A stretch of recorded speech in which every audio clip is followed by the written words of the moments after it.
السلام علیکم ناظرین، تو کیسے ہیں آپ؟ امید واثق ہے کہ آپ کا غنچہ دل خوشیوں سے شاداب ہوگا۔ آج کی ویڈیو میں 1965 کی جنگ کے ایک ہیرو کو خراج تحسین پیش کرنے کے لیے اس کی جرأت اور بہادری کی کہانی آپ کی خدمت میں پیش کی جائے گی۔ اگر آپ نے ابھی تک ہمارا چینل سبسکرائب نہیں کیا تو جلدی سے ہمارے چینل کو سبسکرائب کر لیں، شکریہ۔ ناظرین، میجر منور خان ایوان چکوال کی تحصیل تلا گنگ کے گاؤں جاٹھلا میں پیدا ہوئے۔ ان کا تعلق آزاد کشمیر رجمنٹ سے تھا۔ 1948 کی پاک بھارت جنگ کے بعد ان کے کارناموں کے اعتراف کے طور پر انہیں تمغہ بصالت عطا کیا گیا۔ اگست 1965 میں پاکستان نے آپریشن جبرالٹر شروع کیا۔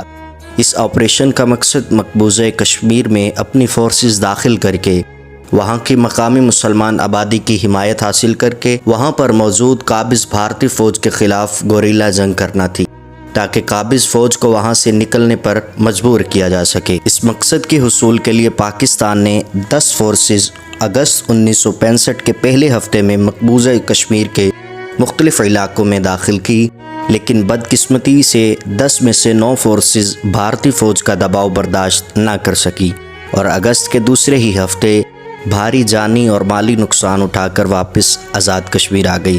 صرف ایک فورس جس کا نام غزنوی فورس تھا، اس کے کمانڈر کا نام میجر منور خان ایوان تھا، بھارتی فوج کے خلاف ڈٹ گئی۔ دوران جنگ میجر منور خان کا خفیہ نام بریگیڈیئر رضا تھا۔ اس فورس نے مقبوضہ کشمیر میں راجوری ویلی اور پونچھ ویلی میں بھارتی فوج کے خلاف زبردست جارحانہ کارروائیاں شروع کر دی۔ غزنوی فورس 600 افراد پر مشتمل تھی، جب اس کا مد مقابل بھارتی فوج کا 25واں ڈویژن 2 اضافی بریگیڈوں کے ساتھ موجود تھا۔ گویا غزنوی فورس کی تعداد 1 بٹالین سے بھی کم تھی، جبکہ اس کا مقابلہ دشمن کی 15 بٹالینوں سے تھا۔ میجر منور خان ایوان نے آپریشن کے آغاز میں ہی بھارتی فوج اور بھارتی پولیس کے کئی کیمپوں پر بیک وقت چھاپہ مار کارروائیوں کے ذریعے وہاں پر موجود 4000 سے زائد مسلمان کشمیری بچوں اور عورتوں کو رہا کروا لیا۔ اس کارروائی نے وہاں کی مقامی مسلمان آبادی کے دل جیت لیے۔ میجر منور خان ایوان نے دوسرا اہم کام یہ کیا کہ وہاں کی مقامی آبادی کو یہ یقین دلایا کہ ہم گوریلا جنگ کی حکمت عملی ہٹ اینڈ رن پر عمل نہیں کریں گے، بلکہ ہم مقامی لوگوں کے ساتھ مل کر بھارتی فوج کا ڈٹ کر مقابلہ کریں گے اور انہیں تنہا نہیں چھوڑیں گے۔ اس نئی حکمت عملی نے مقامی لوگوں کے حوصلے بلند کر دیے اور وہ میجر منور خان ایوان کی فورس کا ساتھ دینے پر آمادہ ہو گئے۔ 13 اگست 1965 تک میجر منور خان ایوان نے منڈھیر منڈی اور پونچھ شہر سے دشمن کی 7ویں ساک بٹالین کو شکست دے کر قبضہ کر لیا۔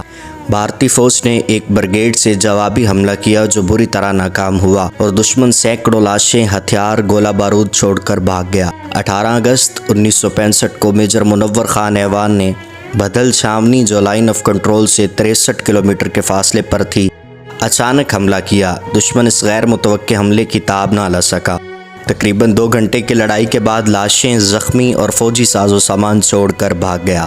دشمن نے بدھل چھاونی کے قبضہ چھڑوانے کے لیے پے در پے 3 جوابی حملے کیے، لیکن میجر منور خان ایوان نے نہایت مہارت سے تمام جوابی حملے ناکام بنا دیے اور بدھل چھاونی پر پاکستان کا سبز ہلالی پرچم لہرا دیا۔ میجر منور خان ایوان کی فورس نے دشمن کی نقل و حرکت روکنے کے لیے راجوری اور پونچھ وادی میں کئی پل تباہ کر دیے اور گات لگا کر 125 فوجی گاڑیاں تباہ کر دی اور ان میں موجود فوجی ساز و سامان قبضے میں لے لیا۔ اسی طرح بھارتی فوج کے کئی ہتھیار اور ایمونیشن ڈمپ بھی تباہ کر دیے۔ بھارتی فوج اس 2000 مربع میل سے زائد علاقے میں مفلوج ہو کر رہ گئی۔ غزنوی فورس کے کمانڈر میجر منور خان ایوان بھارتی فوج کے لیے ایک ڈراونا خواب بن گئے۔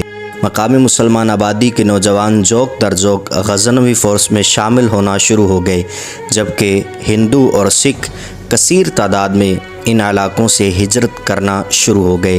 ان حالات میں بھارتی فوج نے ایک شاطرانہ چال چلی۔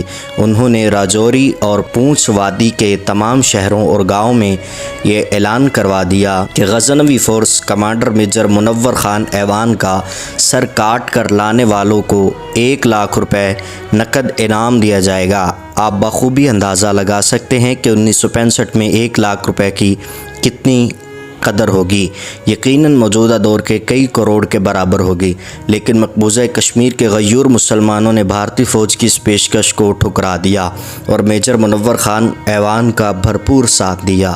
مقبوضہ کشمیر میں تقریباً 2 ماہ کے عرصے میں غزنوی فورس نے دشمن کے خلاف 17 لڑائیاں لڑی اور اللہ رب العزت نے ہر لڑائی میں انہیں زبردست فتح عطا فرمائی۔ راجوری شہر راجوری چھاونی کا شمار اس وقت مقبوضہ کشمیر میں بھارتی فوج کی 3 بڑی چھاونیوں میں ہوتا تھا۔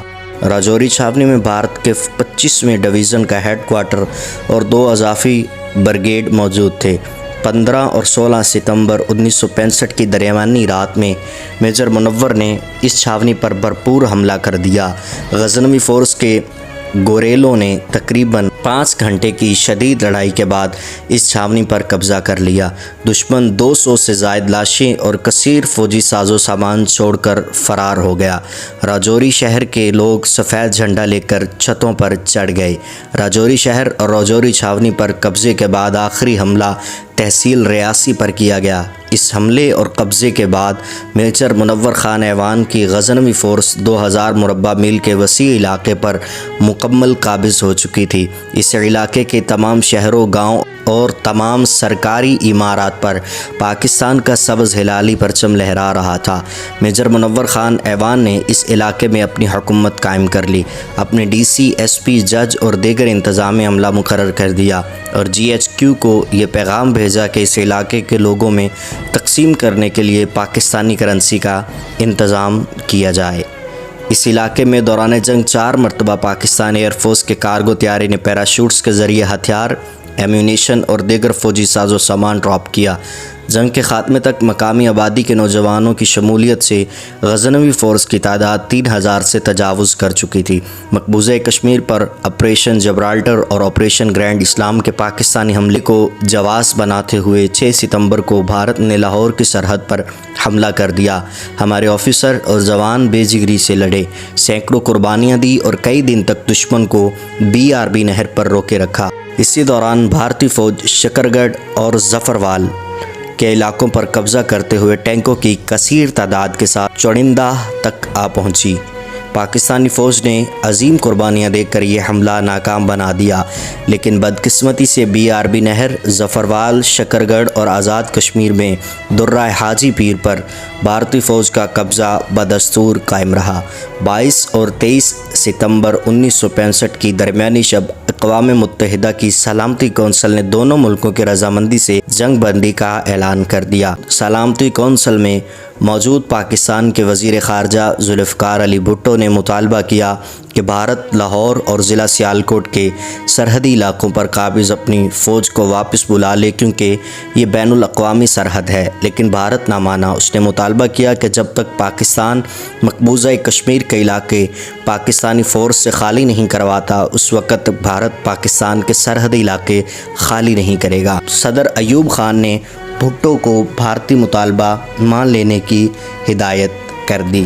یوں اس لین دین میں میجر منور خان ایوان کے 2000 مربع میل سے زائد فتح کردہ علاقے کے عوض پاکستان نے لاہور، سیالکوٹ اور درہ حاجی پیر کے علاقے بھارت سے واپس لے لیے۔